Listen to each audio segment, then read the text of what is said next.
Good afternoon, all. Today in this room, it is all about innovations. But when we speak about innovation in the context of global health, we often limit ourselves in inventing something tangible, like a new device, a new medicine, or a new procedure. What about a new institution that we can completely change the way how governments, corporates, and patients in the currently broken pharmaceutical R&D system? We, the Health Impact Fund, looks to make a change. Two pieces of evidence illustrating the problem we're facing now. Number one, we have way too expensive drugs, which would take an average person's months of salaries to afford these. And interestingly, these drugs' prices can drop 50 times cheaper post-patents after their generics come into the market. Number two, the issue is access. 1 in 3 people globally lacks access to critical drugs in this day and age of abundance. And in some developing countries, this rises to 1 in 2. So a fundamental reason behind this phenomenon can be explained by simple economics. Medicine as a normal good can be viewed in 2 metrics: profitability and effectiveness. Pharmaceutical companies, who are very commercial and sensitive to their bottom lines, look to maximize the financial gains per drug they produce. Therefore, they are in the bottom right of the quadrant you see here on the slide. Governments, on the other hand, who are making public health decisions, look to maximize health gains and social gains out of each dollar they spend. So that's why they're in the top left of the quadrant. For us, the Health Impact Fund looks into the blue ocean by realigning incentives between these 2 parties. In fact, we're not the only one doing so. The UK National Health Services and the US Medicare have experimented different ways to resolve the same issue, and we need to be ahead of the game.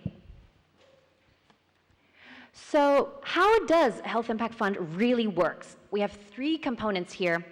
First, we measure the actual health gains of a new pharmaceutical product globally. We leverage data analytics to assess the medical effectiveness in the unit of QALYs and take into account the factor of access, i.e. the number of patients who took and benefited from the medicine. And second, we pool together money from the public sector, governments, and foundations, and then allocate the sum in proportion to the drug effectiveness achieved by the products to reimburse the pharmaceutical companies. This is a smart capital allocation method that brings transparency, fairness, and accountability to all these public organizations. And last but not least, we require the pharmaceutical companies to price their drugs at cost globally in exchange for this reward pool to ensure affordable and accessible medicines to all. So given this unique model of Health Impact Fund that reinvents the financing of pharmaceutical R&D, we are able to achieve SDG number 1, no poverty, 3, good health, 10, reduce inequalities, and 17, partnerships.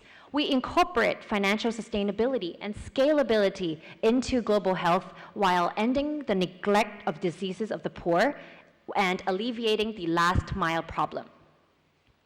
So the Health Impact Fund is not just an ideal. We have already gained traction with many partners worldwide.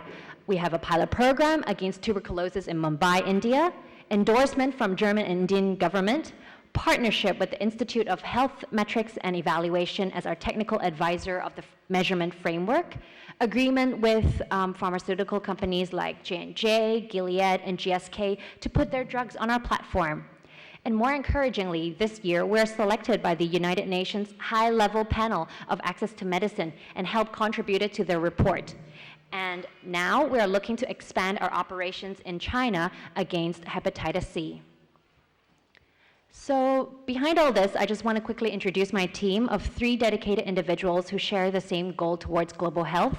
We come from very different backgrounds where each of us contribute to the organization in very different ways. We have Professor Aidan Hollis, health economist from University of Calgary, myself, a 2-time entrepreneur with an investment background, and Karen, our pharmacist who knows the inside out of the industry. And so Health Impact Fund is an innovation by all definitions. We completely changed the mindset of how pharmaceutical companies would invent their drugs and get their incentives. And they will no longer be thinking about where the richest patients are, but instead, they would think about where the greatest health impact is. And on a final note, I just want to share with you one important thing that my banking career taught me: long-term greed. And that is the desire to have as many good things as possible for as long as possible. And to me, good things are social justice and economic efficiency. And the value of mine is reflected in the model of Health Impact Fund. And I trust this solution can be replicated to other areas of social injustice like renewable energy and food security. And so, as all of us here work hard on the sustainable development solutions, let us be very greedy when it comes to creating more good things for our world. And if you're interested in Health Impact Fund, we always welcome collaboration with lawyers, policymakers, financiers, and of course, public health experts from all around the world. And thank you very much.